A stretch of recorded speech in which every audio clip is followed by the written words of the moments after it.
Hi, I'm Dennis Ward. Welcome to APTN National News.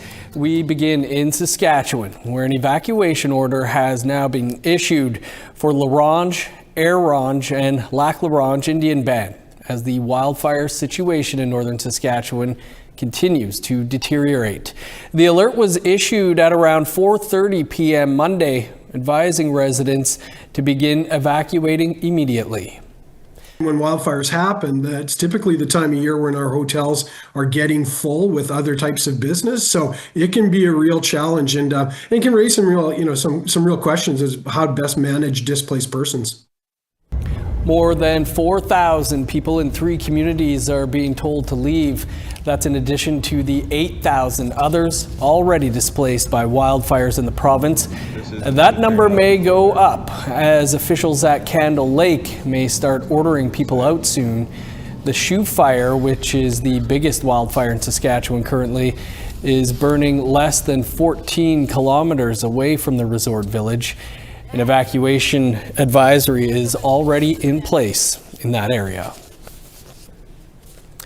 To Manitoba now, and according to the latest fire bulletin, 25 fires are burning in the province. Over the weekend, thousands of evacuees arrived in Winnipeg and elsewhere, but some are heading to other locations outside of the province, including Niagara Falls in Ontario. APTN's Sierra Bettens has more. Across Manitoba, more than 17,000 people have been told to evacuate their homes due to wildfires. On Saturday, Indigenous leadership in Manitoba called on governments to urge hotels to make space for evacuees. On Monday, Manitoba Premier Wab Kinew said around 1,000 hotel rooms are set to open for evacuees.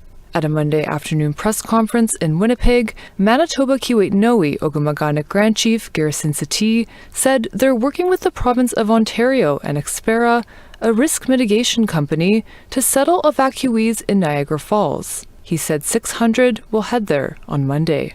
Our people arrived there, they were being welcomed, they had food, and the lodging was there, and they had people helping coordinate events like activities for elders. So that's how you do an evacuation, and we have much to learn here in Manitoba. Settee said the majority of people in the Matthias Cologne Cree Nation have been evacuated, except some essential service workers. He urged the province to listen to First Nations leadership. Listen to us, and because we know how to do things. It's just we don't have the resources and the wherewithal, and they need to allow us to take control because we know what to do. The Canadian Red Cross is accepting monetary donations for the 2025 Manitoba wildfires through redcross.ca and by phone at 1-800-418-1111. Sierra Bettens, APTN National News, Winnipeg. To other news now, and several levels of government are ramping up efforts to fast-track energy pipelines and critical minerals projects. The recent throne speech says Ottawa wants the evaluation time for resource extraction projects reduced from 5 years to 2 years. The province of Ontario is also pushing ahead with Bill 5, which aims to create special economic zones where environmental assessment standards can be bypassed. It's to speed up projects like mining in Northern Ontario's Ring of Fire. This has upset First Nations across Canada. They say any project proposal must be done with free, prior, and informed consent. This morning, outside of Cabinet, Minister of Justice Sean Fraser was asked if this equals a veto. In most circumstances, I think it demands a very deep level of engagement and understanding of the rights that may be impacted, and to the extent that those rights can be accommodated, we should make every effort to. The explicit nature of a veto, so far my understanding is it stops short of a complete veto, but it certainly, in my view, heightens the demands upon government to engage fully to both understand the nature of the rights that could be impacted by decisions taken by government, but also the heightened duty to accommodate those rights that are baked into our treaties and protected by our Constitution. Meanwhile, the Premiers and Prime Minister met in Saskatoon on Monday for the First Minister's meeting. And Premiers shared concerns and discussed projects of national importance. There is a set of criteria that must be met in order for the projects to be considered. Proposed projects must strengthen Canada's autonomy, resilience, and security and provide clear economic benefits. They must have a high likelihood of success and support the transition to a cleaner energy. The final factor is that these proposed projects must be a high priority for Indigenous leaders. Prime Minister Mark Carney said that while tough discussions may come, there was full agreement on the need for consultation. All First Ministers agreed that Indigenous partnerships and equity will be central to success. And upcoming federal legislation will mandate both meaningful consultation with Indigenous peoples, both during the process of determining which projects are in the national interest and developing the conditions for each project. And our Rachel May will have a full report on that on our evening newscast at 6 p.m. Eastern Time. Well, we're always looking for your feedback or story ideas. Here's how you can continue the conversation. If you have a story you want to share, you can send us an email to news@aptn.ca. You can read and watch our stories online by going to our website, aptnnews.ca. You can also find us online on your favorite social media sites, including TikTok, YouTube, LinkedIn, and X. Follow APTN News to join the conversation and see our latest stories. A group of barbers are helping out those in Vancouver's downtown east side who are looking for a trim. That story and more still to come.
Welcome back to Yellowknife now, where our video journalist Bruce De La Cruz gives us a glimpse into the NorthWords Writers Festival and their 20th year of celebrating Northern Indigenous authors. The event, and Jesse doesn't want to do it, then they call me.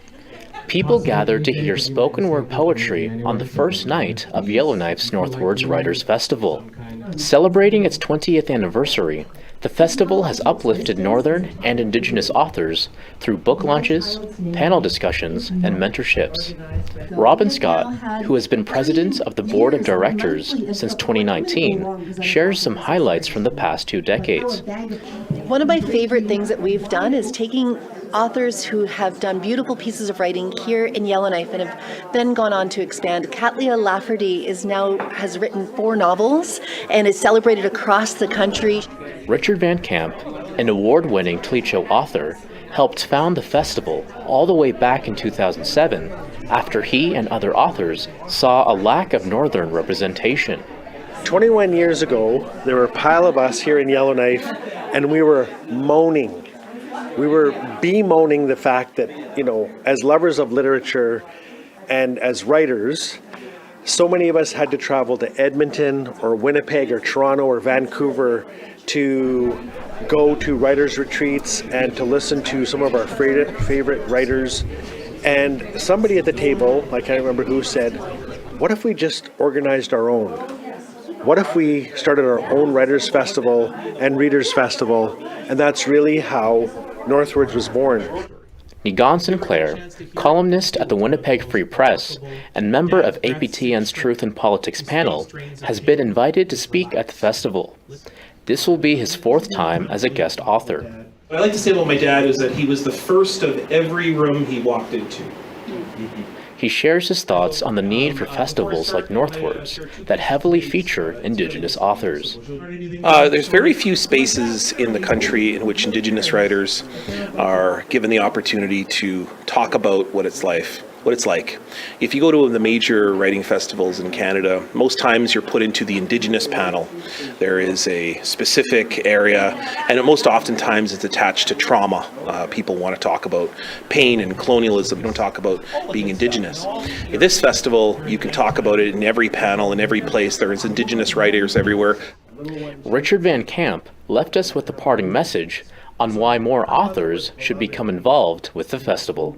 Because there's a spirit here at this festival that comes from the audience. I call it the Great Northern Spirit. And to share that Great Northern Spirit with our honored guests is our greatest joy. Over the course of the weekend, over 300 people attended the festival. From panel discussions, poetry nights, and workshops with iconic Canadian authors, there was something for everyone to enjoy. If you want to get involved with NorthWords Northwest Territories or want a heads up for next year's festival, be sure to follow them online at northwordsnwt.com. Bruce De La Cruz, APTN National News, Yellowknife. Thanks, Bruce. A group of budding barbers from a local Vancouver barbering program is proving that a fresh fade can go a long way. And for one day, they make self-care accessible to anyone. Simone Charlin has the story. There is definitely a buzz in this warehouse on Vancouver's downtown east side, where an all-Indigenous cohort from the barbering program of the Blanche McDonald Academy is offering free haircuts, beard cuts, grooming, and hairstyling to the residents of this notoriously low-income neighborhood. A little bit of self-care for those who generally can't afford professional services. The initiative is a collaboration between 3 local nonprofit organizations: Access, 2 Paychecks Away, and the Heart Tattoo Society. Kristen Wheelick from Access, the Aboriginal Community Career Employment Service Society, helped offer the opportunity to 11 urban Indigenous community members to partake in a 6-month barbering program in collaboration with world-renowned Blanche McDonald College. The whole purpose behind the idea is to get the Indigenous community members out in the field of professional barbering and in the salon. There's a lot of work that goes behind it.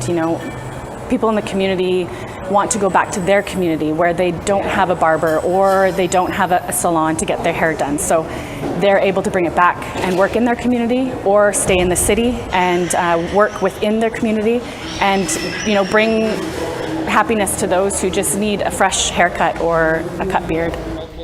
Evan Reeks from Two Paychecks Away says the event is as much about bringing people together and giving self-worth as it is about grooming. One of our key objectives is to think hospitality shouldn't be a luxury. So whether it's food, haircuts, events, services, anything, it should come with the feeling of just like going to and paying for the service yourself.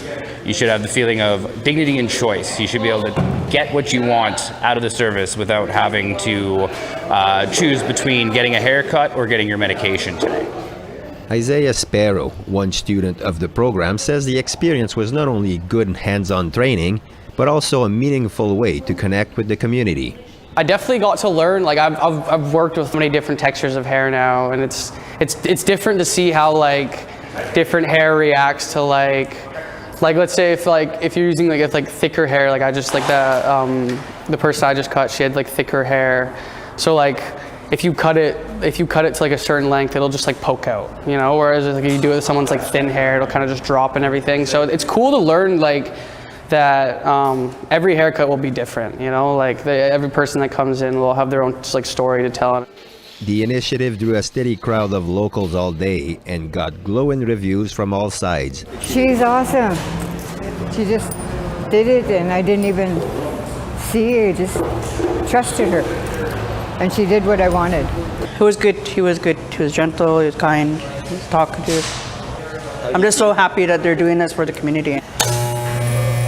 And while the clients walked out with a fresh look, crisp cut, and confidence up, the students walked away not just more skilled, but excited for the future. Pretty pumped. It's pretty awesome. Like I'm excited to graduate and actually like get out into the world and be able to like become my own barber. Simon Charland, APTN National News, Vancouver.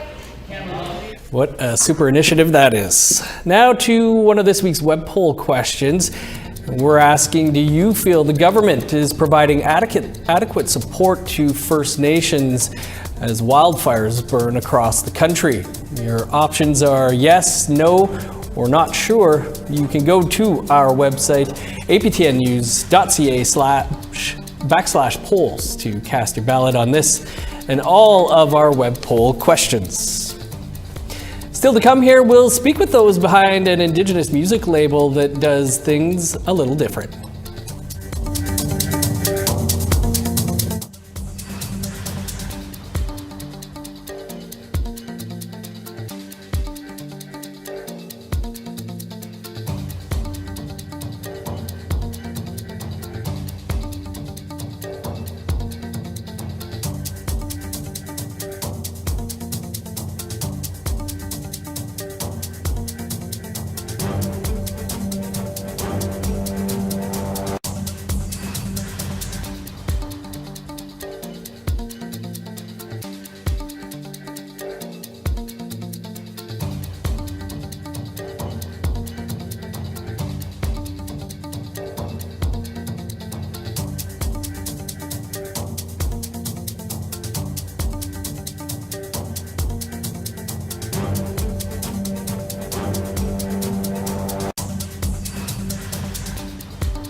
Welcome back. Here's a look at your current conditions. 19 in Fredericton, sunny, and 11 in Halifax. Cloudy and 8 in Kuujjuaq, 6 in Nain. 19 in Montreal, 22 in Val-d'Or. Sunny and 17 in Sault Ste. Marie, 19 and sunny skies in Ottawa. 13 in Thunder Bay, smoky, and 15 in Sioux Lookout. Cloudy and 12 in God's Lake, smoky and 11 for Puckatawagan. 17 in Winnipeg, 16 in Dauphin.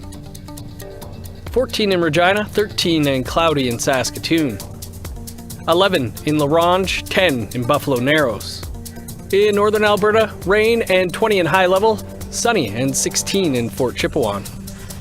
19 with showers in Edmonton and Medicine Hat. 18 in Vancouver, 25 in Kamloops. 19 in Prince George, sunny, and 21 in Smithers. Rain and 13 in Old Crow, sunny and 18 in Whitehorse. 15 in Yellowknife and Norman Wells. 0 with snow in Sax Harbor, snow and -1 in Pawlatuck. 2 in Chesterfield, cloudy and 10 in Baker Lake. 3 in Resolute, 7 in Joe Haven. Indigenous record label Musique Nomad is working to redefine what it means to be a record label in Canada. The Quebec-based multilingual and artist-first label reimagines how music can be created and shared. The latest result is a compilation album called On the Road, Wemotashi, and showcases some of the musical voices of the community. I spoke with Joël Robillard, the executive director of Musique Nomad, and Soleil Launière earlier. Thanks to you both for being here with us. Joël, can you give our viewers a bit of an introduction to Musique Nomad? Yes, of course.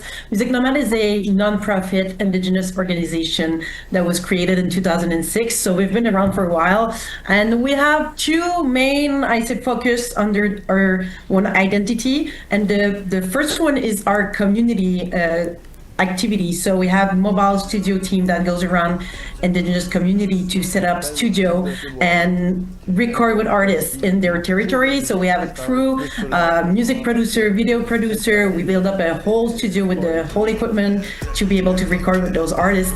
And then we meet up with artists and we develop different kinds of collaboration, music residency. We provide the help for artists to develop their path in the music career and their artistic development.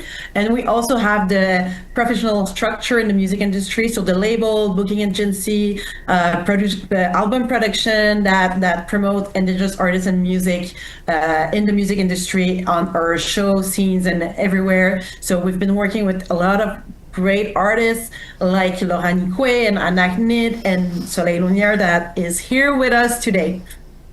That is a really great idea, I must say, for a label and everything that you do. Soleil, can you tell us a bit about your involvement with the label? Well, I've been working with Musique Nomad for quite a few years now, but we've only started working on my album about 3 years ago.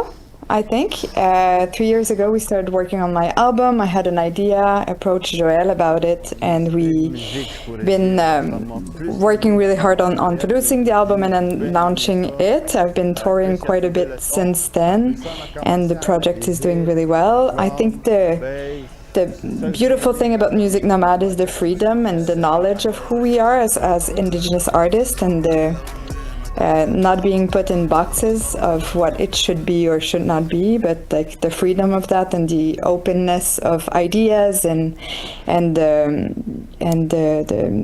I feel lucky to be able to really have my own identity shining through my projects, and that Musique Nomad is really there to support and show this in the right way.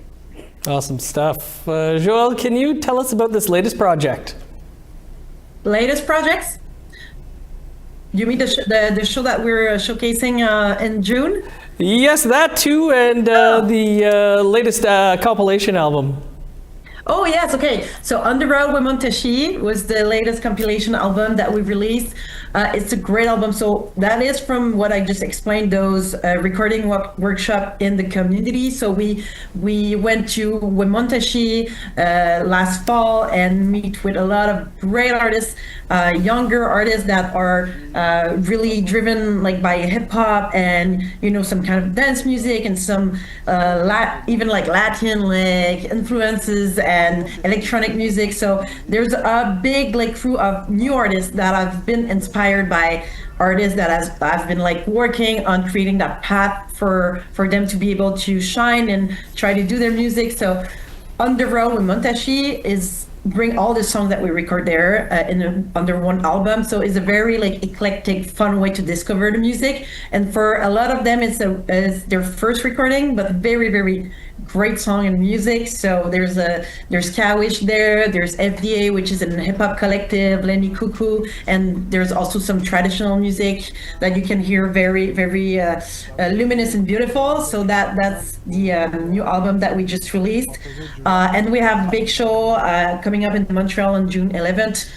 Soleil Lumière is inviting a bunch of different artists to share the space with her. Those are shows that we call Nigamotan MTL with Music Nomad, where we bring artists to collaborate on the stage. So there will be other Indigenous artists to discover, such as Anaknid and Ayadse and Nukad, which is a Amazigh Indigenous artist from Morocco, and also other artists that are well known on the Quebec scene and the international music scene, like Claude Belgag, Dominique Fils-Aimé, Violette P, and Joran. So it's going to be also a very eclectic, fun time, like mixing Soleil vibe with other artists. So those are two big projects that are going on right now that are there for you to discover Indigenous music scene. Absolutely. Hopefully we're sending a team over for the show. Soleil, I guess, what are you hoping for the show? Oh, I mean, the spaces that I create is always like something that's kind of performative and ritualistic. So I want people to be able to enter this universe with us, and I'm hoping for a lot of people. I think that's going to be a great scene that night, and a cohesion. It's going to be a lot of fun, and I always love collaboration. For me, it's community building. It's being together. It's like speaks decolonizing spaces as well. So for me, it's to like bring together this energy and connection and love. So I'm hoping just to have fun and having a lot of people there. Yeah. For sure. Joelle, I have many questions about your jacket there, but we're all out of time. But congrats on the compilation and on the upcoming show. Hope it all goes well for you. Thank you so much. And please go see the platform Nigamoin, where you can discover a lot of Indigenous music and artists. And thank you for having us. And that is all the time we have for your first look at the day's news. Of course, we'll be back here at 6 p.m. Eastern Time with all the latest on the wildfire situation and much more. You can always stay up to date by visiting our website, aptnnews.ca. I'm Dennis Ward. Marcy McGuitch, thanks for being with us. Have a great afternoon.